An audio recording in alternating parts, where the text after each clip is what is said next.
नमस्कार, मी पंजाब डक शेतकऱ्याला सांगू इच्छितो की ज्यांची कोणाची हळद असेल, कांदा असेल तर तुम्ही काय करा की जवळपास म्हणजे आणखीन उद्या आणि परवा 2 दिवस तुम्हाला काढायला चान्स आणि झाकून ठेवायला चान्स आहे.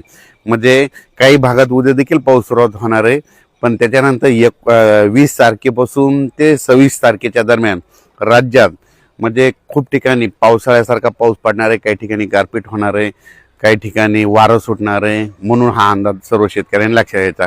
सुरुवातीला आपण काय करू पाहू. आपण सुरुवातीला सांगतो सोलापूर, आपलं कोल्हापूर जिल्हा, सातारा जिल्हा, पुणे जिल्हा, त्याच्यानंतर अहिल्यानगर, त्याच्यानंतर आंबेगाव तालुका, जुन्नर तालुका, त्याच्यानंतर इकडे कराड तालुका, इकडे दोन बारामती, पाथर्डी, पैठण, वैजापूर, गंगापूर, शिर्डी, राहता ह्या परिसरात, त्याच्यानंतर इकडे बीड जिल्ह्यामध्ये कळंब तालुका, धारूर तालुका, त्याच्यानंतर म्हणजे बीड जिल्ह्यात बऱ्याच ठिकाणी म्हणजे बऱ्याच ठिकाणी पाऊस पडणार आहे. त्याच्यानंतर लातूर जिल्ह्यात देखील खूप ठिकाणी पाऊस पडणार आहे. म्हणून हा अंदाज सर्व शेतकऱ्यांना लक्षात यायचा. नांदेड जिल्ह्यात देखील पाऊस पडणार आहे, म्हणजे 20 पासून ते 26 दरम्यान. म्हणून हा शेतकऱ्यांना अंदाज घ्यायचा. गारपीट देखील होणार आहे, पाऊस देखील पडणार आहे. लातूर जिल्ह्यात देखील गारपीट होणार आहे, बीड जिल्ह्यात देखील गारपीट होणार आहे, अहिल्यानगरकडे देखील खूप गारपीट होणार आहे. त्याच्यानंतर बारामती त्या साईडनं तर खूप गारपीट होणार आहे. बारामती, पुणे जिल्ह्यात खूप गारपीट होणार आहे. त्याच्यानंतर संगमनेर त्या भागात देखील खूप गारपीट होणार आहे. त्याच्यानंतर नंदुरबार जिल्हा, धुळे जिल्हा, जळगाव जिल्हा, संभाजीनगर, जालना, परभणी, बुलढाणा जिल्हा, त्याच्यानंतर नांदेड जिल्हा, हिंगोली जिल्हा, ह्या भागात देखील 20 ते 26 एप्रिलच्या दरम्यान पाऊस पडणार आहे. म्हणून हा अंदाज सर्व शेतकऱ्यांनी लक्षात घ्यायचा. तसेच अमरावती जिल्हा, अकोले जिल्हा, वर्धा जिल्हा, भंडारा जिल्हा, त्याच्यानंतर यवतमाळ जिल्हा, त्याच्यानंतर नांदेड जिल्हा, ह्या परिसरात बी पाऊस पडणार आहे, पण तिकडल्या प्रमाणात म्हणजे खूप कमी राहणार, तिकडे जरा जास्त राहणार नाही, अवकाळी. म्हणून हे अंदाज लागायचा. खरा पाऊस मात्र तुम्हाला एक सांगतो दक्षिण महाराष्ट्राकडे होणार आहे.